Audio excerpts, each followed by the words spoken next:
Hello दोस्तों, मेरे channel पर आपका स्वागत है। अब तक आपने मेरी कहानी रात की दुल्हन का एपिसोड 86 तक सुना। अब मैं उसके आगे सुनाने जा रहा हूँ। जैसे ही नौकरानी ने बताया कि रुद्र की मौत हो चुकी है, विवान ने समीक्षा के कंधे को छोड़ दिया और बिना कुछ कहे वहां से निकल गया। वो तेजी से कार की तरफ बढ़ा और जितनी स्पीड हो सकती थी उतनी स्पीड से कार दौड़ाई। जब वो आखिर में रुद्र के घर पहुंच गया तो उसने देखा कि बाहर उसके अंतिम संस्कार की तैयारी हो रही है। उसे कमरे में रखा बता दिया गया कि रुद्र को आर्यन के विवान बिना आगे पीछे देखे जल्दी से रुद्र के कमरे में गया और उसने देखा कि वहां पर पहले से ही शौर्य और अमन मौजूद थे और वे दोनों ही रुद्र के आसपास खड़े थे। वहीं रुद्र बेड पर पड़ा हुआ था। आर्यन रुद्र से गले लगकर रो रहा था, लेकिन जैसे ही उसने विवान को देखा उसकी नफरत बढ़ गई। वो जल्दी से बिस्तर से कूद गया क्योंकि विवान उनके नजदीक आ रहा था। जल्दी से आर्यन विवान के आगे दोनों हाथ जोड़कर खड़ा हो गया। नहीं, आप मेरे पापा के पास नहीं जाएंगे। आपने मेरे पापा को मारा है। आप गंदे हैं। रुद्र इस दुनिया में नहीं रहा, ये बात वो छोटा सा बच्चा जान गया था। वो इस वक्त बिल्कुल टूट चुका था। उसे ऐसा लगा जैसे उसकी दुनिया खत्म हो गई है। कुछ देर पहले जब शौर्य और अमन दोनों उसे रुद्र के साथ कमरे में अकेला छोड़कर गए तो रुद्र ने उसे चुप करवा लिया और अपने सीने से लगाकर उसके पास ही सो गया। धीरे धीरे वो उसके कंधे को सहला रहा था, लेकिन तभी उसने हिलना बंद कर दिया और गहरी नींद में चला गया। आर्यन ने सोचा कि वो गहरी नींद में है, लेकिन जब उसने आवाज दी तो उसने नहीं सुनी। वो बार बार आवाज देता रहा क्योंकि उसे एक छिपकली दिख गई थी और वो इसके बारे में रुद्र को बताना चाहता था। लेकिन रुद्र ने उसकी आवाज नहीं सुनी, जिससे वो घबरा गया। रुद्र कभी ऐसा नहीं करता था। चाहे वो कितनी भी गहरी नींद में हो, वो हमेशा उसकी आवाज सुनता था। लेकिन इस बार उसने नहीं सुना। जब आर्यन जोर जोर से चिल्लाने और रोने लगा तो एक नौकरानी जल्दी से अंदर आए और उसे देखते ही समझ गई कि रुद्र इस दुनिया में नहीं रहा। आर्यन इन सब का जिम्मेदार विवान को ही मान रहा था। उसे लग रहा था कि विवान ने ही उसके पापा को मारा है, इसी वजह से उसके पापा की जान गई है। लेकिन विवान को इस वक्त आर्यन भी नजर नहीं आ रहा था, क्योंकि उसे जो इंसान इस वक्त दिखाई दे रहा था वो रुद्र था। वो आर्यन के साइड से होते हुए रुद्र के पास चला गया और उसे देखते हुए पत्थर जैसा बन गया। उसकी आंख से एक भी आंसू नहीं निकला। तभी उसे अमन गले लगा लिया। विवान, ये सब क्या हुआ रुद्र के साथ? मुझे यकीन नहीं हो रहा है। उसने अपने दिल में इतने दुख छुपाए थे, लेकिन हमें एक बार भी नहीं बताया और हमें छोड़कर चला गया। विवान ने कुछ नहीं कहा। वो बस रुद्र के चेहरे को देखता रहा। कुछ देर बाद परिवार वाले आए और रुद्र की बॉडी को अंतिम संस्कार के लिए लेकर नीचे चले गए। रुद्र के कुछ कजन और रिश्तेदार भी वहां आए हुए थे, जिन्होंने अंतिम संस्कार में मदद की, लेकिन रात तक एक एक करके चले गए। परिवार के नाम पर इस वक्त वहां रुद्र के पापा थे। रुद्र के पापा ने इस वक्त आर्यन को पकड़ा हुआ था, जो लगातार रो रहा था। वहां जो और मौजूद थे विवान, शौर्य और अमन। पार्थ इस वक्त बाहर था, लेकिन उसे तुरंत खबर लग गई थी। और आदर्श भी अंतिम संस्कार के समय वहां आया था, लेकिन वो उसके बाद वहां से चला गया। रुद्र के पापा भी वहां से अगले दिन जाने वाले थे और वो बस एक रात वहां रुककर रुद्र को महसूस करना चाहते थे, क्योंकि आगे के जितने भी काम थे वे अपने दिल्ली वाले घर पर जाकर ही करने वाले थे। रुद्र दिल्ली का रहने वाला था और वहां उसका अच्छा खासा बिजनेस था, लेकिन उसका सपना था कि वो एक एक्टर बने। उसके पापा ने उसे समझाया कि वो अपना बिजनेस संभाल ले, लेकिन वो नहीं माना और एक्टर बनने के लिए मुंबई आ गया। वहीं उसकी मुलाकात अमन से हुई, क्योंकि अमन एक इन्वेस्टर था। उसी के जरिए विवान से उसकी दोस्ती हुई और फिर शौर्य आदर्श से। समय के साथ उनकी दोस्ती गहरी हो गई। अमन ने रुद्र के पापा को देखा, जो इस वक्त रो रहे थे। रुद्र की मां नहीं थी। उसके पापा ने रुद्र की मां के गुजर जाने के बाद दूसरी शादी कर ली थी, जिससे उन्हें एक और बेटा हुआ, जो रुद्र से कुछ साल छोटा था, और उसने भी अब शादी कर ली थी। रुद्र के पापा के दो पोते थे, एक आर्यन और दूसरा आर्यन से छोटा, जो उनकी दूसरी पत्नी के बेटे का बेटा था। अब वो आर्यन को अपने साथ दिल्ली ले जाने वाले थे। उन्होंने रुद्र को तो खो दिया, लेकिन वो उसकी इस निशानी को खोने वाले नहीं थे। शौर्य ने रुद्र के पापा की तरफ देखा और पूछा, अंकल, क्या आप आर्यन को अपने साथ लेकर जाएंगे? आर्यन रोते रोते सो गया था। उसके चेहरे को देखते हुए रुद्र के पापा ने जवाब दिया, हाँ, अब मैं अपने पोते को अपने से अलग नहीं करूंगा। मैंने अपने बेटे को यहाँ भेजकर गलती कर दी, लेकिन अपने पोते के साथ ऐसा कुछ नहीं करूंगा। रुद्र के पापा ने आर्यन के चेहरे को देखते हुए आगे कहा, हाँ, अब मैं अपने पोते को अपने से अलग नहीं करूंगा। मैंने अपने बेटे के साथ गलती कर दी, लेकिन अपने पोते के साथ ऐसा कुछ नहीं करूंगा। वहीं विवान इस वक्त शांत बैठा हुआ था। उसने कुछ नहीं कहा, लेकिन तभी कुछ ऐसा हुआ जिसकी किसी को उम्मीद नहीं थी। एक लड़की जिसने हिल्स पहनी हुई थी भागते हुए अंदर आई। रुद्र, रुद्र कहाँ है? रुद्र। सबने उसकी तरफ नजर घुमाई तो देखा कि वो पूजा थी। जैसे ही पूजा को सबने देखा, सबकी आंखें चौंधिया गईं। विवान ने उसे एक नजर देखा और फिर अपनी नजरें फेर ली। अमन जल्दी से खड़ा हुआ और बोला, तुम यहाँ क्या कर रही हो? निकलो यहाँ से। पूजा बोली, नहीं, रुद्र कहाँ है? मुझे रुद्र से मिलना है। ऐसा नहीं हो सकता, वो मुझे छोड़कर नहीं जा सकता। तब तक अमन भी खड़ा हो गया और उसने कहा, सच में? जब वो जिंदा था तब तुमने उसकी परवाह नहीं की। अब अचानक से तुम्हें उसकी याद आने लगी। पूजा अपने मुंह पर हाथ रखकर रोने लगी। उसकी आंखों से लगातार आंसू गिर रहे थे। वहीं रुद्र के पापा को उस वक्त पूजा पर बहुत गुस्सा आ रहा था। वे पूजा को इन सब का जिम्मेदार मानते थे। उन्हें लगता था कि अगर रुद्र ने उनकी पसंद की लड़की से शादी की होती तो शायद आज उनका बेटा जिंदा होता। रुद्र ने इस लड़की के चक्कर में अपनी सेहत का भी ख्याल नहीं रखा। अपने गुस्से को नियंत्रित करते हुए उन्होंने कहा, ये लड़की, चली जाओ यहाँ से। मैं नहीं चाहता कि मेरे बेटे पर जिस तरह तुम्हारा बुरा साया पड़ा था, वैसे ही मेरे पोते पर पड़े। अचानक पूजा की नजर आर्यन पर पड़ी, जो रुद्र के पापा की गोद में सो रहा था। पूजा आर्यन के पास जाने से खुद को रोक नहीं पाई। वो जल्दी से उनकी तरफ बढ़ी। अब उसे आर्यन चाहिए था। वो आर्यन के पास रहना चाहती थी। जब उसका रुद्र से तलाक हो गया तो उसे बहुत बुरा लगा। रुद्र ने हमेशा उसका ख्याल रखा, उसे प्यार किया। उसे बहुत दुख हो रहा था कि उनका रिश्ता टूट गया। वो अपने रिश्ते को एक और मौका देना चाहती थी। उसने अपनी सभी गलतियों का पश्चाताप किया था। वो अब रुद्र से माफी मांगना चाहती थी और चाहती थी कि वे दोनों आर्यन के साथ एक नई जिंदगी शुरू करें, लेकिन इससे पहले ये सब हो गया। जैसे ही वो आर्यन के पास पहुंचने वाली थी, अचानक उसके सामने एक आदमी आ गया। उसकी आंखें लाल हो रही थीं और वो बहुत गुस्से में लग रहा था। पूजा की नजर उस पर पड़ी और वो वहीं ठहर गई, जैसे उसके कदम जड़ हो गए हो। वो डर से कांप रही थी। विवान ने उससे घूरते हुए कहा, अगर तुम्हें अपनी जान प्यारी है तो यहाँ से चुपचाप निकल जाओ, वरना तुम्हारी लाश भी यहाँ से नहीं जाएगी। पूजा ने उसकी आंखों में देखते हुए कहा, मैं अपने बेटे के बिना नहीं जाऊंगी। मुझे अपना बेटा चाहिए। विवान ने कठोर आवाज में कहा, तुम्हें क्या लगता है मैंने जो पहले वार्निंग दी वो मैं नहीं कर सकता? पूजा उसकी आंखों में देख रही थी। वो सच में ऐसा कर सकता था। वो डरी हुई थी। तभी उसकी नजर रुद्र के पापा पर गई, जो उसे घिन भरी नजरों से उसे ही देख रहे थे। वहीं विवान और अमन का भी कुछ ऐसा ही हाल था। पूजा फिर से पीछे पलटी और वहां से भाग गई। वो जरूर दोबारा आएगी आर्यन को लेने। वो रुद्र की आखिरी निशानी है। ये देखकर कि पूजा वहां से चली गई, विवान पीछे मुड़ा और सबसे कहा, ठीक है, मैं जा रहा हूं। उसकी नजर एक सेकंड के लिए आर्यन पर गई और फिर वो बाहर चला गया। जब वो वापस हवेली पहुंचा तो सारे कमरे की लाइट्स बंद हो चुकी थी, जैसे सब सो चुके थे। उसे नहीं पता था कि उसके जाने के बाद क्या हुआ होगा। वहीं जब विवान हवेली से चला गया तो सब रुद्र के गम में डूब गए थे। सब लिविंग रूम में बैठ गए। समीक्षा कमरे में चली गई थी। वो इस सब को सहन नहीं कर पा रही थी। विवान के कमरे में भी एक अजीब सा सन्नाटा था जो उसे अंदर ही अंदर खाए जा रहा था। और वहीं देविका भी कमरे में थी और उसके लिए राहत की बात यह थी कि रुद्र ने सब कुछ पहले से ही अरेंज कर दिया था। ये अच्छा हुआ कि पोस्टमार्टम रिपोर्ट पॉजिटिव आई थी, जिससे कोई भी ये दावा नहीं कर सकता था कि उसके पेट में विवान का बेटा नहीं है। इसलिए वो आराम से थोड़ी देर बाद खाना खाकर सो गई। वहीं समीक्षा को किसी ने उसे परेशान करने की हिम्मत नहीं की, ना दादी ने, ना प्रेरणा ने और ना ही विवान के दादा ने। वे चाहते थे कि विवान ही समीक्षा को सब कुछ बताएं। विवान जब कमरे में आया तो उसने देखा कि समीक्षा खिड़की के पास खड़ी थी। जैसे ही उसने दरवाजा खुलने की आवाज सुनी, वो पीछे पलटी और देखा कि विवान आ गया था।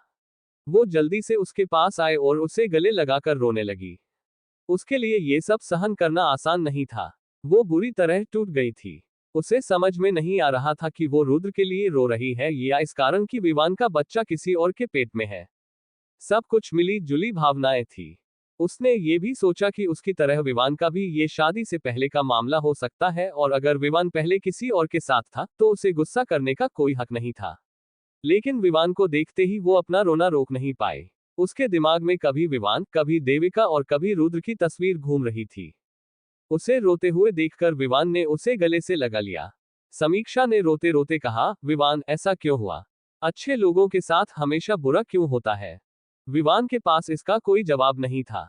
उसके पास सच में इसका कोई जवाब नहीं था। उसके मुंह से तो एक शब्द भी नहीं निकल रहा था। उसके अंदर का मर्द भी उसे रोने नहीं दे रहा था। कुछ समय बाद समीक्षा उससे अलग हुई और उसने उसके चेहरे को देखा। उसने देखा कि विवान बस उसे देख रहा था, न कुछ बोल रहा था, न ही उसके चेहरे पर कोई भाव थे। उसने उसकी छाती पर देखा, जिसकी शर्ट को उसने पूरी तरह से गीला कर दिया था, रो रो कर। लेकिन वो आदमी पिछले आधे घंटे से वहीं एक जगह खड़ा था, उसे गले लगाए हुए। समीक्षा रोबोट जैसा लग रहा था जिसके अंदर कोई इमोशन नहीं थे। उसने विवान के बाजू को पकड़ा और कहा, विवान, तुम ठीक तो हो ना? विवान ने उसका हाथ झटक दिया, जिससे समीक्षा घबरा गई। विवान बोला, हाथ मत लगाओ मुझे। जैसे ही विवान ने समीक्षा के हाथ को झटका तो समीक्षा भी हैरान रह गई। विवान को एकदम से क्या हो गया था, ये बात समीक्षा को समझ में नहीं आई। वही विवान उसके साइड से होते हुए अंदर चला गया। समीक्षा बस उसे जाते हुए देखती रही। उसने मन ही मन कहा, विवान को क्या हो गया? शायद हो सकता है विवान रुद्र की वजह से परेशान हो। वहीं जब विवान बाथरूम में अंदर गया तो ठंडे शावर के नीचे खड़ा हो गया। ठंड की वजह से पानी भी बहुत ठंडा था, लेकिन विवान को कोई फर्क नहीं पड़ रहा था और अब तो और भी ज्यादा ठंड होने लगी थी। लेकिन विवान की बॉडी पर ठंड और ठंडे पानी का कोई असर नहीं पड़ रहा था। उसकी आंखें लाल थीं और उसके चेहरे पर कोई भाव नहीं थे। उसके सर से होते हुए पानी, उसकी बॉडी से पानी नीचे जा रहा था और ये विवान को अंदर से सुकून दे रहा था। उसके दिमाग में अचानक से बचपन की यादें आने लगी, जिसमें एक छोटा सा बच्चा पिल के पीछे खेल रहा था। फिर अचानक से एक नौकरानी की आवाज उसके कानों में पड़ी, लता, ये मैं क्या सुन रही हूँ? विवान बाबा सच में प्रेरणा मैदान और सर के असली बेटे नहीं है। तभी लता ने उस नौकरानी की बात का जवाब देते हुए कहा, हाँ, लेकिन धीरे से बोला, यहाँ ये बात कोई नहीं करता है। बड़े साहब ने सबको कहा है कि इसके बारे में अगर किसी ने बात की तो उसे तुरंत यहाँ से निकाल दिया जाएगा। तभी पहली वाली नौकरानी बोली, अच्छा, मैं समझ गई, लेकिन मुझे बस इतना बता दो कि विवान बाबा के असली माँ बाप कहाँ हैं? लता बोली, पूरी बात तो मुझे भी नहीं पता, लेकिन सुना है कि उनका असली बाप अंडरवर्ल्ड डॉन है। इसलिए जब बड़े साहब को इस बार हम पता लगा तो उन्हें घर से निकाल दिया। वहीं विवान बाबा की मां उन्हें बचपन में छोड़कर चली गई थी। जब वो पैदा ही हुए थे तब से प्रेरणा मैडम ने ही विवान बाबा को अपना बेटा माना है। विवान छोटा था, ये बात उसके दिमाग में घर कर गई थी, लेकिन उसने इन सब से बचने के लिए बड़े होते हुए अपने आप को काम में झोंक लिया। ऐसा भी नहीं था कि उसे अपने ही घर में परेशान किया जाता था, और छोटे होते हुए उसे कई बार ये भी लगता कि हो सकता है नौकरानी गलत बोल रही हो। लेकिन जब वो बड़ा हो गया तब उसे सब सच्चाई पता लग गई। पता नहीं क्यों उसे आज ये सब याद आ रहा था। भले ही उसे ऐसा कभी महसूस नहीं हुआ कि उसके माँ बाप नहीं हैं, लेकिन फिर भी जो जो सच था वो ये था कि वो दोनों उसे छोड़कर बचपन में चले गए थे।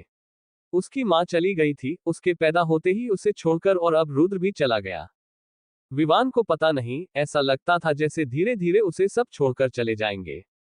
अचानक से फिर उसे समीक्षा का ख्याल आया। जिस तरह से उसने उसे झटका था वो काफी रुड था। वो प्रेग्नेंट थी, उसे उसके साथ ऐसा नहीं करना चाहिए था। 1 घंटे तक शावर के नीचे खड़े रहने के बाद समीक्षा के ख्यालों ने उसे वहां से बाहर निकाला। टॉवल लपेटते हुए वो बाहर निकला तो देखा कि समीक्षा वहां नहीं थी। उसने सोचा, कहाँ गई वो? पहले वो चेंजिंग रूम गया और वहां से कैजुअल कपड़ा पहनकर बाहर आया।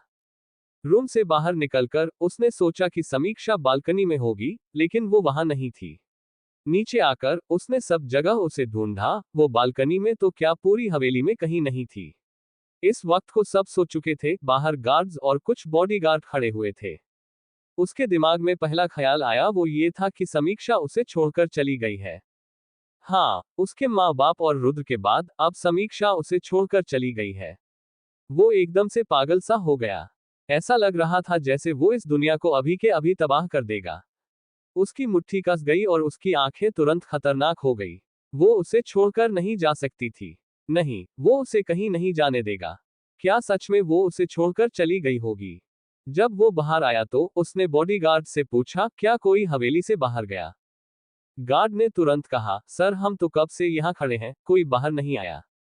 विवान धीर पीछे की तरफ गया और वहां उसने खड़े हुए गार्ड से पूछा तो उसने भी मना कर दिया। विवान को ऐसा लगा जैसे उसके ऊपर पहाड़ टूट जाएगा। वो दोबारा से अंदर आ गया। अंदर आने के बाद भी उसे कहीं भी समीक्षा नहीं दिखी। पूरा एरिया ढूंढने के बाद उसे समीक्षा नहीं मिल रही थी। वो ऊपर आ गया, बालकनी में और फिर guest room, study room, drawing room, सब जगह उसने देख लिया, लेकिन समीक्षा कहीं नहीं थी। आज पहली बार विवान को एहसास हुआ कि जब सांस नहीं आती तो कैसा महसूस होता है। लास्ट में वो अपने कमरे में आया। पूरे कमरे से होते हुए उसकी नजर बालकनी में पड़ी। वो जल्दी से बालकनी में आया और उसने देखा कि समीक्षा वहां एक कुर्सी पर बैठी हुई थी। और जैसे ही उसने उसे देखा, उसकी जान में जान आई।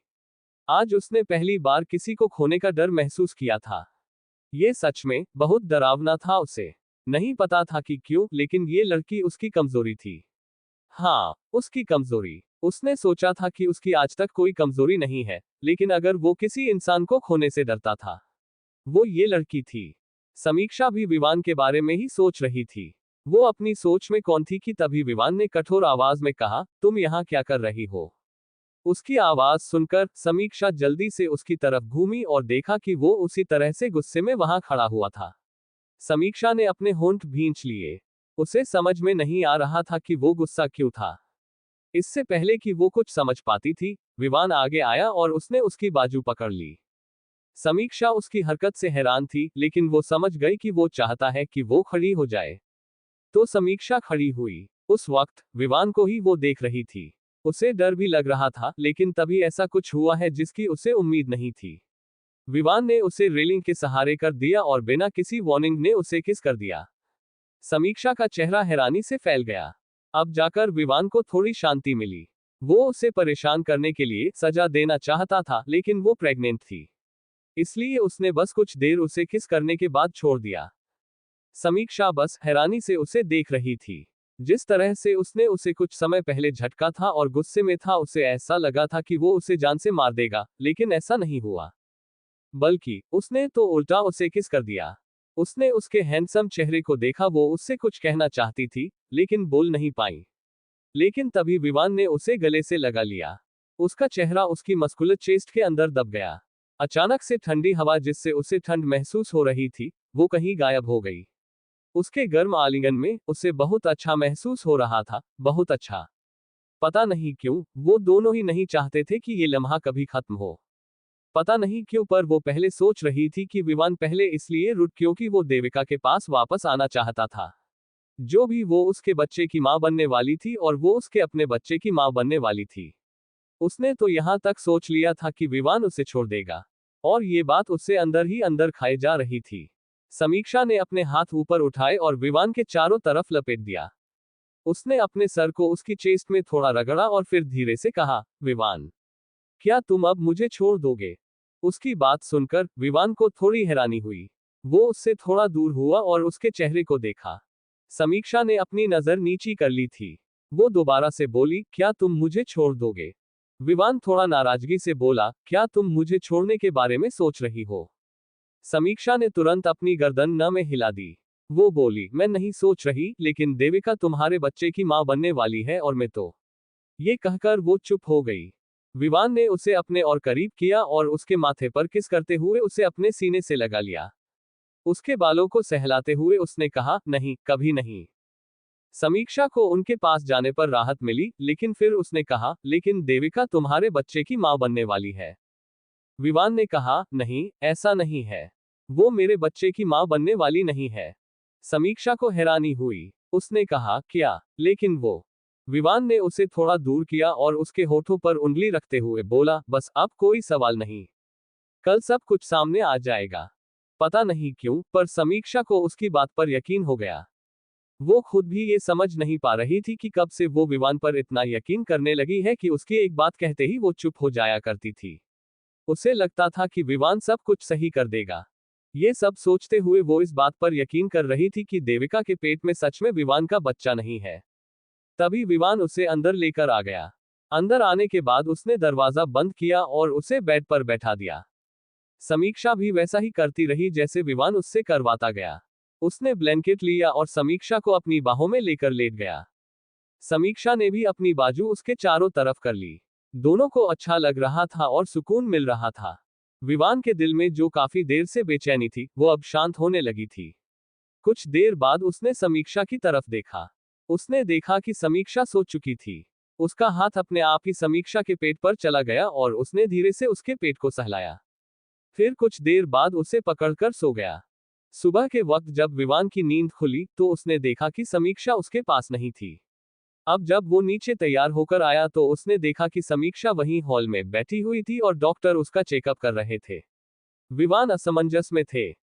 उसने पूछा, क्या चल रहा है? प्रेरणा ने बताया, समीक्षा जब सुबह सुबह नीचे आई तो उसे चक्कर आ गया था, इसलिए हमने डॉक्टर को बुला लिए हैं। प्रेरणा को भी इस बार समीक्षा की चिंता हो रही थी क्योंकि उसके पेट में विवान का बच्चा था। उनके परिवार के लिए ये बच्चा बहुत जरूरी था। विवान के दादा दादी भी वहीं बैठे हुए थे। डॉक्टर ने समीक्षा को देखकर कहा, इन्हें एक बार हॉस्पिटल ले आइए। प्रेरणा बोली, सब कुछ ठीक तो है डॉक्टर। डॉक्टर ने कहा, ये तो आपको इन्हें हॉस्पिटल ले जाकर ही पता लगेगा।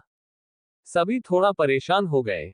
वहीं समीक्षा ने विवान की तरफ देखा तो विवान तुरंत उसकी तरफ बढ़ा और समीक्षा का हाथ पकड़ते हुए बोला, ठीक है, हम अभी हॉस्पिटल जाते हैं। दादाजी बोले, ठीक है, तुम बहू को लेकर जाओ और अगर कोई भी इमरजेंसी होगी तो हमें तुरंत कॉल करना। डॉक्टर भी सबसे अलविदा लेकर वहां से निकल गया। कुछ देर बाद समीक्षा हॉस्पिटल के बेड पर लेटी हुई थी। डॉक्टर उसका चेकअप कर रहा था और स्क्रीन पर जो दिखाया जा रहा था वो विवान और समीक्षा दोनों को ही समझ में नहीं आ रहा था। तभी डॉक्टर ने जो बताया उसकी किसी को उम्मीद नहीं थी। डॉक्टर ने कहा, यह बहुत रेयर केस है। बहुत कम लोगों के साथ ऐसा होता है। मिस्टर बजाज, 4 बच्चे। आपके 4 बच्चे हैं। समीक्षा और विवान हैरान थे। दोनों ने एक दूसरे की तरफ देखा और फिर डॉक्टर की तरफ। डॉक्टर ने अपनी गर्दन हिलाते हुए कहा, हाँ, 4 बच्चे हैं। समीक्षा ने अपने होंठ भींच लिए और वो घबरा गई, और वहीं विवान अभी भी बुत बनकर खड़ा था। विवान और समीक्षा इस वक्त कार में थे। विवान कार चला रहा था और समीक्षा खिड़की से बाहर देख रही थी। वो उदास थी। वो खुश होती अगर ये 4 बच्चे विवान के होते, लेकिन उसे तो ये भी पता नहीं है कि ये बच्चे किसके हैं। वो खिड़की से बाहर की तरफ देख रही थी और कहीं विवान को समझ में नहीं आ रहा था कि वो क्या कहे और क्या नहीं। वो तो बिल्कुल साइलेंट हो गया था।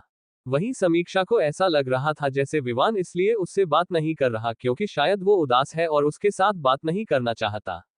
इस वक्त सच में उनके बीच का माहौल गंभीर था। जो हुआ है वो कोई आम बात नहीं थी। उसने एक बार भी विवान की तरफ देखने की हिम्मत नहीं की।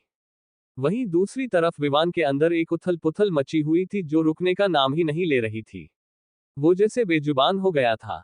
जब वो आखिर में घर पहुंचे तो समीक्षा ने कार से उतरने से पहले कहा, विवान। विवान ने उसकी तरफ देखा और कहा, हम। समीक्षा ने गहरी सांस ली और कहा, अब छोड़ दो मुझे।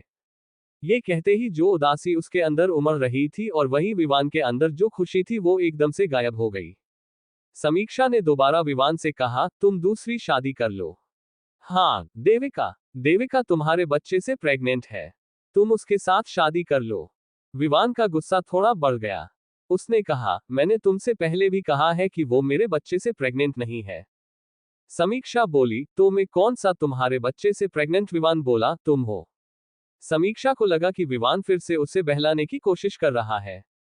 वो बोली, विवान। इससे पहले कि वो आगे अपनी बात कहती विवान बोला, ये बात अपने दिमाग में सेट कर लो कि अब इस बारे में कोई और बात नहीं हो। मैंने पहले भी कहा है कि मैं तुम्हें जाने नहीं दूंगा। ये कहकर वो कार से बाहर निकल गया। समीक्षा अभी भी कार में बैठी हुई थी। विवान ने उसकी तरफ का दरवाजा खोला और अपना हाथ आगे बढ़ाया। समीक्षा चाहकर भी उसका हाथ पकड़ने से खुद को रोक नहीं पाई। समीक्षा को खुद भी समझ में नहीं आ रहा था कि उसे क्या करना चाहिए और क्या नहीं। विवान ने सोच लिया था कि वो उसे सच बता देगा, चाहे उसके बाद समीक्षा उस पर कितना भी गुस्सा करे या नाराज हो जाए, लेकिन वो सब कुछ क्लियर करना चाहता था। लेकिन जैसे ही वो लिविंग रूम में पहुंचे, वहां का माहौल देखकर दोनों थोड़ी देर के लिए ठहर गए। कुछ तो गड़बड़ थी। वहां का माहौल इतना गर्म क्यों लग रहा था? विवान की नजर शौर्य और अमन पर गई। वो यहाँ क्या कर रहे थे? विवान धीरे धीरे समीक्षा का हाथ पकड़कर वहां गया। दादाजी भी गुस्से में लग रहे थे। उन्होंने देविका की तरफ देखकर कहा, तुम्हारी इतनी हिम्मत कि तुमने मेरे पोते को फंसाने की। विवान को सारा मामला समझ में आ गया। शायद शौर्य और अमन ने सारी बात घर वालों को बता दी थी। देविका की आंखें नम थीं। उसे समझ नहीं आ रहा था कि एकदम से क्या हो गया। उसे तो लगा था कि डीएनए रिपोर्ट के बाद कोई भी उस पर शक नहीं करेगा, क्योंकि रुद्र ने पहले ही रिपोर्ट बदल दी थी। विवान का पूरा परिवार इस वक्त वहां मौजूद था, सिवाय उसके पापा के, क्योंकि वो बिजनेस के सिलसिले में बाहर रहते थे। वो ज्यादातर फॉरेन का बिजनेस देखते थे और अभी भी अपने काम से चीन गए हुए थे। प्रेरणा बोली, इस लड़की को सबक सिखाना चाहिए। कोई इतना बड़ा धोखा कैसे कर सकता है? रुद्र तो इस दुनिया से चला गया, मैं उसके बारे में कुछ गलत नहीं कहना चाहती, लेकिन उसने भी हमारे बेटे के बारे में एक बार भी नहीं सोचा। मुझे लगता है कि हमें पुलिस बुलानी चाहिए। तभी दादी बोली, कोई जरूरत नहीं पुलिस बुलाने की। ये माँ बनने वाली है, इसे छोड़ दो, ऐसे ही वार्निंग देकर, ताकि आगे से ऐसी गलती न करे। कुछ देर पहले शौर्य और अमन कुछ देर पहले ही विवान से मिलने आए थे, क्योंकि जिस तरह से विवान कल रात रुद्र के घर से गया था, उन्हें लगा कि उन्हें एक बार उससे मिलना चाहिए। लेकिन यहाँ आकर उन्होंने देखा कि देविका अब तक वहां थी। वो वहां उनकी फैमिली के साथ बैठकर चाय पी रही थी। अमन को ये बात बहुत अजीब लगी और वो रुका नहीं। उसने जाते ही कहा, ये लड़की अभी तक यहाँ क्या कर रही है? आप सबने इसे अभी तक बाहर क्यों नहीं निकाला? शौर्य भी हैरान था। जिस तरह से देविका का सच सामने आया था, उस तरह से तो विवान को इसे कब का निकाल देना चाहिए था। तभी प्रेरणा ने कहा, बेटा, मुझे लगता है कि तुम्हें पूरी बात नहीं पता है। तभी शौर्य बोला, आंटी, हमें सब पता है, लेकिन लगता है कि आपको नहीं पता। ये विवान के बच्चे की मां नहीं बनने वाली है। ये सब रुद्र ने विवान को फंसाने के लिए किया था। सब लोग हैरान थे। देविका जो चाय पी रही थी, उसके तो गले में ही चाय अटक गई। उसने कप को टेबल पर रखा और खड़ी हो गई। आप लोग क्या कह रहे हैं? उसने पूछा। अमन गुस्से में बोला, ज्यादा स्मार्ट बनने की कोशिश मत करो। हमें सब कुछ पता लग गया है। पता नहीं क्यों विवान ने तुम्हें अब तक यहां से नहीं निकाला। शौर्य, शांत रहो। मुझे लगता है कि विवान का इसके पीछे भी कोई और मकसद होगा। शायद वो इसे इतनी आसानी से नहीं छोड़ना चाहता, क्योंकि इसने भी पूरे परिवार को बेवकूफ बनाने में कोई कसर नहीं छोड़ी। दादाजी बोले, तुम किस बारे में बात कर रहे हो? ठीक से बताओ। अमन और शौर्य काउच पर बैठ गए और उसके बाद उन्होंने सब कुछ बता दिया। देविका बुद्ध बनकर वहां खड़ी हुई थी, अपनी जगह जैसे जमी गई थी। दादाजी ने जब पूरी बात सुनी तो गुस्से में उनकी मुट्ठी कस गई और उन्होंने देविका की तरफ देखते हुए कहा, लड़की, तुम्हारी इतनी हिम्मत। प्रेजेंट। अब देविका को समझ में आ गया कि उसका कोई भी प्लान यहाँ काम नहीं करेगा। असलियत सबके सामने आ गई है। उसने सबकी तरफ देखते हुए कहा, मुझे माफ कर दीजिए। मैंने ये सब पैसों के लालच में किया। प्लीज मुझे पुलिस के हवाले मत कीजिए। मैं खुद चली जाऊंगी, बहुत दूर। कभी भी आपकी नजरों में नहीं आऊंगी। समीक्षा ने जोर से विवान का हाथ पकड़ लिया। उसके दिल में थोड़ी राहत भी हुई देविका का सच जानकर, लेकिन कहीं न कहीं एक बड़ा गिल्ट भी था उसके अंदर, जबकि उसकी इसमें कोई गलती भी नहीं थी। देविका वहां से जाने ही वाली थी कि तभी विवान ने कहा, रुको। सबने हैरानी से उसकी तरफ देखा। देविका ने भी विवान की तरफ देखा। उसकी आंखों में उम्मीद जग गई। तभी विवान ने कहा, ये बच्चा किसका है? देविका ने अपनी नजरें झुका ली और उसकी आंखों में डर, शर्म और गिल्ट दिखाई दिया। उसने कहा, रुद्र का। सब वहां खड़े हैरान रह गए। ये सब क्या हो रहा था? समीक्षा ने एक बार विवान के चेहरे की तरफ देखा और फिर देविका की तरफ। वहीं सब देविका को देख रहे थे। अमन तेज आवाज में बोला, रुद्र का। देविका ने शर्मिंदगी से अपना चेहरा नीचे झुका लिया और कहा, दरअसल रुद्र को भी इस बारे में कुछ नहीं पता था। ये बात मैंने सबसे छुपाई थी। शौर्य बोला, लेकिन रुद्र, मतलब तुम और रुद्र साथ में थे? देविका बोली, नहीं, हम साथ में नहीं थे। लेकिन एक दिन जब रुद्र रात में मुझे अपने प्लान के बारे में बता रहा था, तब वो पूरी तरह नशे में था। मैं भी उसकी तरफ अट्रैक्ट हो गई और नशे में होने के कारण रुद्र भी मेरे करीब आ गया। लेकिन रुद्र को ये नहीं पता कि मैं उस रात के बाद प्रेग्नेंट हो गई थी। उसके बाद उसने कभी मेरी तरफ ध्यान नहीं दिया और मुझसे उस रात को भूल जाने के लिए कह दिया। शौर्य बोला, लेकिन रुद्र को पता था कि तुम प्रेग्नेंट हो। देविका बोली, पहले तो मैंने उसे झूठ कहा था कि मैं प्रेग्नेंट हूं, क्योंकि मुझे उस वक्त पैसों की बहुत जरूरत थी और रुद्र मुझे उसके लिए पैसे देने को तैयार था। इसलिए मैंने उससे झूठ कहा कि मैं प्रेग्नेंट हूं। अगर मैं ये ना कहती तो वो मुझे इस प्लान में शामिल नहीं करता, क्योंकि उसे एक प्रेग्नेंट लड़की चाहिए थी जिससे वो विवान को अच्छे से टारगेट कर सके। मैं बाद में उसे बताना चाहती थी कि मेरे पेट में उसका बच्चा है, लेकिन वो अपनी पत्नी पूजा से बहुत प्यार करता था, इसलिए मैं ये बात नहीं कह पाई। अमन गुस्से में बोला, इतनी घटिया हरकतें, तुम सच में बहुत नीच हो। देविका रोते हुए बोली, मेरी माँ हॉस्पिटल में थी। मुझे उस वक्त बहुत पैसों की जरूरत थी। मुझे पता था कि बाद में अगर रुद्र को पता चलता कि मैं प्रेग्नेंट नहीं हूं और मैंने उसे झूठ बोला है, तो मैं मुसीबत में आ सकती हूं। लेकिन मेरी माँ की जान का सवाल था, इसलिए उस वक्त मैंने इसके बारे में ज्यादा नहीं सोचा और झूठ बोल दिया कि मैं प्रेग्नेंट हूं। ये कहकर देविका चुप हो गई। तभी दादी गुस्से में बोली, चली जाओ यहां से। तुम्हारी जैसी गिरी हुई औरत के लिए हमारे घर में कोई जगह नहीं है। मैं नहीं चाहती कि तुम्हारी जैसी औरत का साया भी मेरी बहू पर पड़े। एक नौकरानी जल्दी से आए और देविका को वहां से लेकर चली गई। दादी गुस्से से उबल रही थी। उन्हें समझ में नहीं आ रहा था कि आखिर उनके परिवार को किसकी नजर लग गई है। दादी की बातें सुनकर समीक्षा का हाथ विवान के ऊपर कस गया। तभी प्रेरणा ने विवान की तरफ देखकर कहा, तुम्हें पता था कि उसके पेट में रुद्र का बच्चा है? विवान बोला, हम। प्रेरणा ने कहा, ठीक है, अब इसके बारे में ज्यादा बात मत करो। रुद्र भी अब इस दुनिया में नहीं है और ये औरत भी हमारी जिंदगी से जा रही है। फिर प्रेरणा ने समीक्षा और विवान की तरफ देखकर पूछा, क्या हुआ? डॉक्टर ने क्या कहा? समीक्षा ने अपने होंठ भींच लिए। विवान को समझ नहीं आ रहा था कि कैसे बताएं। तभी दादी बोली, पहले बैठ जाओ तुम दोनों और फिर तसल्ली से बताओ। वो दोनों काउच पर बैठ गए। सामने दादा दादी बैठे हुए थे और प्रेरणा दूसरे काउच पर थी। अमन और शौर्य भी वहीं बैठे हुए थे। सभी समीक्षा और विवान की तरफ देख रहे थे। उन दोनों का रिएक्शन देखकर दादी थोड़ा घबरा गईं। उन्होंने कहा, क्या हुआ? डॉक्टर ने क्या कहा? जल्दी बताओ, इस तरह से चुप क्यों बैठे हो? विवान ने खुद को तैयार किया और कहा, समीक्षा के पेट में 4 बच्चे हैं। यही बात डॉक्टर ने हमें बताई। पहले तो सबको यही लगा कि उन्होंने कुछ गलत सुना है। 2, 3, 4। उनके दिमाग में बस बच्चे ही घूम रहे थे। अमन और शौर्य ने एक दूसरे की तरफ देखा। अमन बोला, 4 बच्चे? भाभी के पेट में 4 बच्चे हैं। शौर्य बोला, 1 नहीं। अमन बोला, 2 नहीं। प्रेरणा बोली, 3 नहीं। विवान ने सिर हिला दिया और कहा, हाँ 4। अमन बोला, सच में? विवान बार बार सबको एक बात नहीं समझाना चाहता था, तो उसने कहा, क्या तुमने नहीं सुना? मैंने क्या कहा? दादी जी हैरानी से बोली, विवान, 4 बच्चे। विवान ने गहरी सांस ली और कहा, हाँ सच में 4। प्रेरणा ने खुद को संभाला और डरी हुई समीक्षा की तरफ देखकर कहा, डरो मत, सब कुछ सही होगा। इस तरह के मामले पहले भी हुए हैं। मैंने आर्टिकल्स में पढ़ा है, इसलिए चिंता की बात नहीं है, बस तुम्हें अपना अच्छे से ख्याल रखना होगा।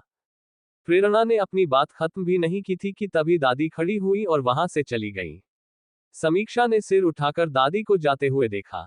दादाजी समझ गए कि दादी क्यों जा रही थी। कुछ देर में दादी वापस आ गई। उनके हाथ में कुछ लाल कपड़ा था जिसमें नजर उतारने का सामान रखा होता। उन्होंने जल्दी से आकर समीक्षा की नजर उतारी। उसके चारों तरफ वो पोटली घुमाए और फिर कहा, मेरी प्यारी बहू को किसी की नजर न लग जाए। सब समीक्षा की बहुत परवाह कर रहे थे। वहीं समीक्षा बहुत अनकंफर्टेबल हो रही थी। उसे उस चीज का सामना करना पड़ रहा था जिसके लिए वो कभी तैयार भी नहीं थी। इतनी कम उम्र में वो मां बनने वाली थी, वो भी 4 बच्चों की। और उन बच्चों की जिनके बाप को नोट जानती तक नहीं थी। अचानक वो अनकंफर्टेबल हो गई। विवान ने अभी उसका हाथ पकड़ा हुआ था। उसने जल्दी से विवान से अपना हाथ छुड़ाया और खड़ी हो गई। वो बोली, मैं कमरे में जाती हूँ। ये कहकर वो जल्दी से वहां से सबके सामने चली गई। अमन ने कहा, लगता है भाभी शर्मा गई। शौर्य ने कहा, विवान तुमने 1 रन नहीं, बल्कि सीधा चौका ही मार दिया। तुम्हें मनाना पड़ेगा। अमन ने उसका साथ देते हुए कहा, हाँ, लेकिन अगर तुम 4 बच्चों को एक साथ नहीं पाल सकते, तो मुझे और शौर्य को एक एक दे सकते हो। शादी करने का मेरा अभी कोई प्लान नहीं है, मैं तुम्हारी मदद कर सकता हूँ। विवान ने दोनों की तरफ देखा और बोला, कोई जरूरत नहीं है। मैं अपने बच्चों को खुद पाल सकता हूँ। ये कहकर वो खड़ा हुआ और वहां से चला गया। अमन और शौर्य मुस्कुराए और बाकी घर वाले भी। लेकिन प्रेरणा थोड़ी परेशान हो गई क्योंकि इस वक्त उसे आशिका की याद आ रही थी। वो सोच रही थी कि पता नहीं आशिका कैसी होगी, कौन उसका ख्याल रख रहा होगा, वो ठीक भी होगी या नहीं। उन्होंने तो कई दिनों से उसे देखा भी नहीं था। वहां जब विवान ऊपर आया, उसने समीक्षा को रोते हुए देखा। उसकी आवाज कमरे के बाहर सुनाई दे रही थी। जैसे ही उसने दरवाजा खोला, उसने समीक्षा को बेड पर बैठे हुए रोते देखा। विवान ने दरवाजा बंद कर दिया और उसके पास आया। समीक्षा को पता चल गया था कि कोई उसके कमरे में आ गया है, और वो ये भी जानती थी कि ये विवान ही हो सकता है। विवान उसके पास आया और उसके सामने खड़े होकर बोला, क्या हुआ? तुम रो क्यों रही हो?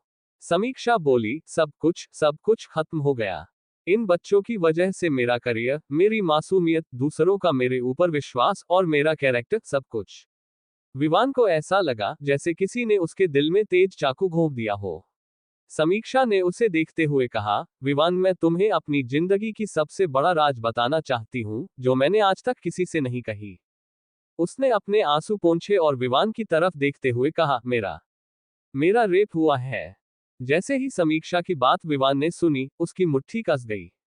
उसे ऐसा लगा जैसे किसी ने उस पर बिजली गिरा दी हो।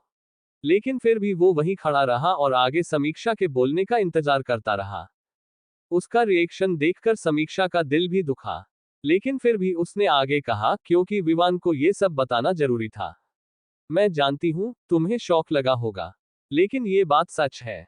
उसी की वजह से मैं प्रेग्नेंट हुई हूं। आज से 2 महीने पहले मैं इसी हवेली में अपने भाई को दवाई देने आई थी। एक नौकरानी ने मुझे पता नहीं क्या मिलाकर पिला दिया। इसके बाद मुझे होश ही नहीं रहा, और किसी आदमी ने मेरे साथ वो सब किया। मैं नहीं जानती वो कौन था। उस वक्त यहाँ बहुत सारे आदमी थे, तुम्हारे दोस्त, बॉडीगार्ड्स। मुझे नहीं पता किसने मेरी मासूमियत छीन ली। विवान अपनी जगह जमकर खड़ा था। उसकी बातें उसे अंदर तक हिला रही थी। वो सोच रहा था कि ये लड़की इतने समय तक ये सब सहती रही और उस रात के बारे में क्या क्या सोचती रही। समीक्षा ने रोते हुए उससे विनती की, प्लीज, क्या तुम मेरे लिए उस आदमी का पता लगा सकते हो, ताकि मैं उसे सजा दे सकूं। विवान इससे पहले कि कुछ बोलता तभी समीक्षा का फोन बजा। उसने इधर उधर देखा। बेड पर उसका फोन पड़ा हुआ था। उसने देखा कि कुहू उसे फोन कर रही थी, लेकिन वो इस वक्त फोन नहीं उठाना चाहती थी। जैसे ही उसने कट पर क्लिक करना चाहा, फोन गलती से उठ गया। तभी कुहू की आवाज आई, समीक्षा, मुझे तुम्हें एक बहुत अच्छी न्यूज देनी है। समीक्षा ने फोन कान पर लगाया और धीरे से कहा, क्या? कुहू बोली, साउथ कोरिया। हमें साउथ कोरिया का ट्रिप मिला है। जल्दी ही हमारे बैंक अकाउंट में पैसे भी आ जाएंगे, और हमारी टिकट भी बुक हो जाएगी। मैं बहुत ज्यादा खुश हूँ। इसी को बताने के लिए मैंने तुम्हें फोन किया। हमने जो कंपटीशन में पार्ट लिया था, उसकी वजह से हमें ये ट्रिप मिला है, और इसके लिए मैं बहुत एक्साइटेड हूँ। ये सुनकर भी समीक्षा बिल्कुल एक्साइटेड नहीं थी। उसने कहा, कुहू, मैं नहीं जाऊंगी, तुम सब चले जाओ। लेकिन कुहू इतना ही बोल पाई थी कि उसने फोन काट दिया और वापस बेड पर रख दिया। रखने से पहले उसने फोन को एयरप्लेन मोड पर डाल दिया था, क्योंकि वो जानती थी कि कुहू दोबारा फोन करेगी, और वो इस वक्त किसी से बात नहीं करना चाहती थी। उसने फिर से विवान की तरफ देखा। विवान ने उसकी कलाई पकड़ी और उसे खड़ा किया। जैसा विवान ने किया, वैसे ही वो करती गई। उसने धीरे से उसे गले लगा लिया और कहा, जैसा तुम सोच रही हो, ऐसा कुछ नहीं है। किसी ने तुम्हारी मासूमियत नहीं छीनी। समीक्षा को अच्छा लगा कि विवान ने ऐसा कहा। ये उसके लिए बहुत बड़ी बात थी। उसे लगा था कि विवान उसके ऊपर गुस्सा करेगा या फिर उसे कुछ भला बुरा कहेगा, लेकिन विवान ने ऐसा कुछ नहीं किया। विवान ने उसके सर को सहलाते हुए कहा, क्या तुम्हें सच में लगता है कि एक लड़की की इज्जत या फिर उसकी मासूमियत उसके शरीर में होती है? समीक्षा ने उसके गले लगे हुए अपनी गर्दन हिलाए और धीरे से बोली, नहीं, लेकिन। वो इतना ही बोल पाए और फिर रोने लगी। उसके जज्बात आज खुलकर बाहर आ रहे थे। विवान ने उसे कंफर्टेबल किया और थोड़ी देर बाद वो चुप हो गई। अब ऐसा लग रहा था जैसे वो किसी और ही दुनिया में आ गई हो। विवान उसे इतना सहारा दे रहा था और उसे संभाल रहा था। वरना जब उसे अपनी प्रेगनेंसी के बारे में पता चला था, तो उसे लगा था कि उसकी पूरी दुनिया ही खत्म हो जाएगी। वो सोच रही थी कि अब वो अपनी जिंदगी में क्या करेगी। लेकिन तभी ऐसा हुआ जिसकी समीक्षा ने कभी उम्मीद नहीं की थी। उसने विवान की आवाज सुनी, जिसमें उसने कहा, वो आदमी मैं था। समीक्षा को पहले तो कुछ समझ में नहीं आया। तभी विवान ने दोबारा कहा, जिसने तुम्हारी मासूमियत छीनी, वो मैं था। इसके बाद समीक्षा पर जैसे पहाड़ टूट पड़ा। वो एकदम से वहां से दूर हट गई और उसकी तरफ हैरानी से देखने लगी। वो उसके चेहरे को ध्यान से देख रही थी। विवान ने फिर से कहा, वो मैं था। अचानक समीक्षा के दिमाग में अजीब अजीब ख्याल आने लगे। उसे ये कमरा याद आया। वो इतनी पागल क्यों बनी रही? ये कमरा विवान का ही था। वही कमरा जहां वो उस वक्त उठी थी। उसने हैरानी से विवान को देखा। ऐसा लग रहा था जैसे वो सब कुछ याद करने की कोशिश कर रही हो। वो पीछे की तरफ हटने लगी। वो वहां से दूर भाग जाना चाहती थी, लेकिन पीछे बेड था। इससे पहले कि वो बेड पर गिरती, विवान ने उसे अपनी तरफ खींच लिया और बोला, क्या कर रही हो? क्या तुम पागल हो गई हो? तुम प्रेग्नेंट हो। इसी हरकतें करना बंद करो। समीक्षा के चेहरे पर एक तंज भरी मुस्कान आ गई। उसने नफरत से विवान को देखा और कहा, मैंने सोचा तुम बहुत अच्छे इंसान हो जो मेरे बुरे समय में मेरी मदद कर रहे हो। मुझे पहले तुम्हारी ये बातें खटक रही थी, लेकिन मैंने सोचा कि दुनिया में अच्छे इंसान भी होते हैं। लेकिन मैं गलत थी। तुमने मुझे प्रेग्नेंट किया और तुम्हें पता था कि ये तुम्हारे ही बच्चे हैं। तभी तुम ये सब कर रहे थे। मेरा इतना ख्याल रख रहे थे। विवान बोला, नहीं, ऐसा कुछ नहीं है। इससे पहले कि वो कुछ और कहता, समीक्षा बोली, प्लीज अपना मुंह मत खोलो विवान। अब मुझे कुछ नहीं सुनना। मुझे जाने दो। मुझे तुम्हारे आसपास रहने से भी नफरत हो रही है। लेकिन विवान ने उसे नहीं छोड़ा। वो बोला, मेरी बात सुनो। तुम्हें पूरी सच्चाई नहीं पता है। समीक्षा ने गुस्से में कहा, मुझे सुनने की भी जरूरत नहीं है। विवान, छोड़ो मुझे। देखो, छोड़ दो मुझे, वरना मैं अपने आप को नुकसान पहुंचा दूंगी। उसकी बात सुनकर विवान ने उसे छोड़ दिया। उसे डर था कि वो खुद को कोई नुकसान न पहुंचा ले। वैसे भी उसका इस वक्त बुरा हाल था। रो रोकर उसकी हालत खराब हो चुकी थी। उसे छोड़ने के बाद विवान ने कहा, मेरी बात सुनो। समीक्षा उससे दूर हट गई और पीछे मुड़कर बालकनी में चली गई। उसने बालकनी का दरवाजा जल्दी से बंद कर लिया और लॉक कर दिया। विवान बस उसे देखता रहा। उसे समझ में नहीं आ रहा था कि वो क्या करे। उसे पता था कि जब समीक्षा को सच्चाई पता चलेगी, तो वो ऐसे ही रिएक्ट करेगी। लेकिन कम से कम वो उसकी बात तो सुन सकती थी। विवान ने शीशे के दरवाजे से बाहर देखा। समीक्षा रो रही थी। उसे समीक्षा की आवाज सुनाई नहीं दे रही थी क्योंकि दरवाजा साउंड प्रूफ था। वो बालकनी के बाहर वही जगह देख रही थी, जब वो उस दिन बेहोश होकर उठी थी और उसने सबसे पहले थी जगह देखी थी। तब से उसकी जिंदगी पूरी तरह बदल गई थी। विवान को कुछ भी समझ में नहीं आ रहा था कि वो समीक्षा को कैसे मनाए। उसने बंद दरवाजे को देखा और फिर अपने स्टडी रूम में गया, जो उसी के साथ अटैच था। वहां उसने एक अलमारी खोली, जिसमें कई चाबियां रखी हुई थी। उसमें दरवाजे की मास्टर चाबी भी थी। उसने चाबी उठाए और बाहर आ गया। जैसे ही वो बाहर निकला, उसका फोन बजने लगा। फोन को उठाते हुए उसने बालकनी का दरवाजा खोल दिया।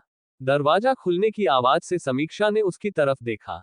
उसकी नजरों में गुस्सा साफ झलक रहा था। वो अभी अकेले रहना चाहती थी, लेकिन ये आदमी किसी भी कीमत पर उसे अकेला छोड़ने के लिए तैयार नहीं था। विवान फोन पर बात करने लगा। उसने कहा, क्या हुआ? और सामने वाले की बात सुनने लगा। लेकिन जैसे ही उसने सामने वाले की बात सुनी, वो सन्न रह गया। उसने कहा, वॉट? इसके बाद उसने समीक्षा की तरफ नहीं देखा और जल्दी से वहां से बाहर निकल गया। समीक्षा हैरानी से उसे जाते हुए देखती रही। उसका मन कर रहा था कि वो विवान का मुंह तोड़ दे। वहीं विवान जल्दी से बाहर निकल आया। लिविंग रूम में सभी बैठे हुए थे। प्रेरणा ने उसे बाहर जाते हुए देखकर पूछा, क्या हुआ विवान? तुम इतनी जल्दबाजी में कहां जा रहे हो? विवान ने पीछे मुड़कर उनकी बात का जवाब नहीं दिया और कहा, मॉम, क्या आप समीक्षा के पास जा सकती हैं? प्रेरणा ने हाँ में सिर हिलाया और खड़ी हो गई। वो सीधे समीक्षा के रूम की तरफ बढ़ गई। जब वो कमरे में पहुंची तो उसने सिसकियों की आवाज सुनी।